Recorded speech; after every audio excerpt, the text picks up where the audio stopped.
This time on Marketing to Tourists, it's all about those likes and tweets and how they may affect the rankings of your website. Let's get started.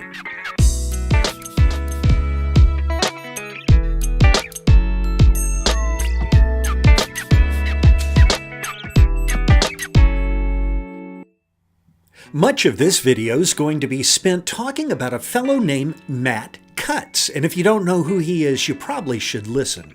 But first, I want to mention to you that at the end of this video, you can sign up for a free 72-page PDF called Marketing 101, and it's yours free at the end of this video.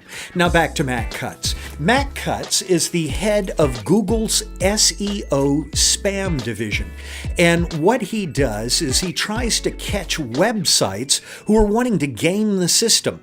And what happens is, from time to time, the internet team at Google, the spam team, catches one of these sites trying to make spammy backlinks and so forth, and they knock them down typically 30 places in the rankings. So you could be number 2 and find yourself the next morning at number 32. One of the things that some people look for are social signals, retweets and Facebook likes and so forth. And in mid-2010, Matt Cutts came out with a video. And in this video, he basically said, look guys, social signals are not part of the Google algorithm, so you don't really need to worry about it.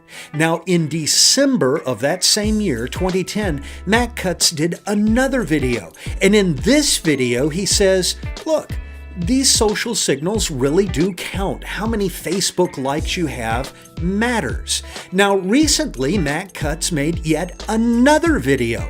And in this video, he said, that stuff doesn't matter. And so he came up with 2 reasons why these social signals shouldn't count. The first reason was that, well, Facebook namely can cut Google off from crawling or researching Facebook at any time. So the question comes up, why should Google expend the engineering resources to look into Facebook? The second reason Mr. Cutts came up with was that relationships change, and he used an example of a husband and wife who had their relationship as being married to each other, and then they got divorced. But on Google, they could still show up as in a relationship. Well, now, I have problems with both of those. First of all, for Google not to crawl or research Facebook leaves a 1 billion person hole in Google's algorithms. Seriously? Facebook? Google doesn't have the resources, the engineering resources to do the research to crawl Facebook? I don't believe that for 1 second. And the second reason that relationships change, well, Google crawls the internet all the time. And there are lots of relationships that change. But you'll be surprised to know that most of the search engines crawl most websites virtually every day.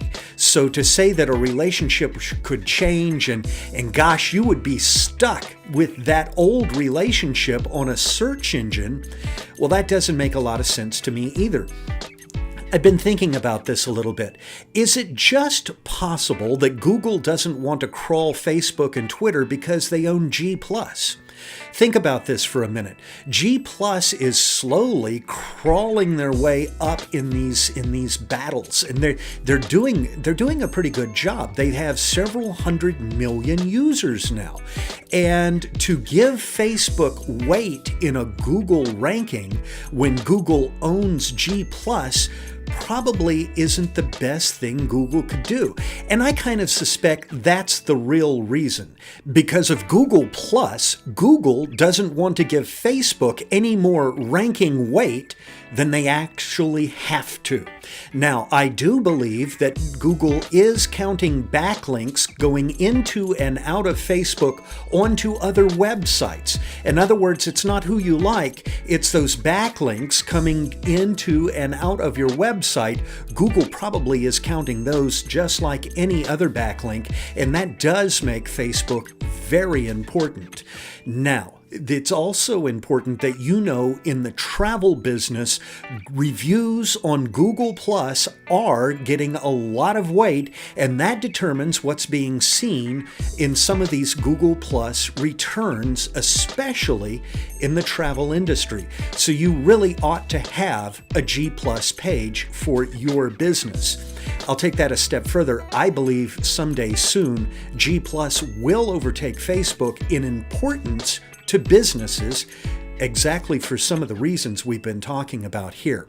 Guys, I hope you learned a little something, and if you did, please subscribe. I really need your help with that. Do subscribe. I have for you a free PDF called Marketing 101, and all you have to do to get it is click right here. That'll take you to my website where you can sign up for email and download your free copy of this important tourism marketing handbook. Listen, if you found any of this useful, tune back in soon. I'll be back. I'll talk to you then. Bye-bye.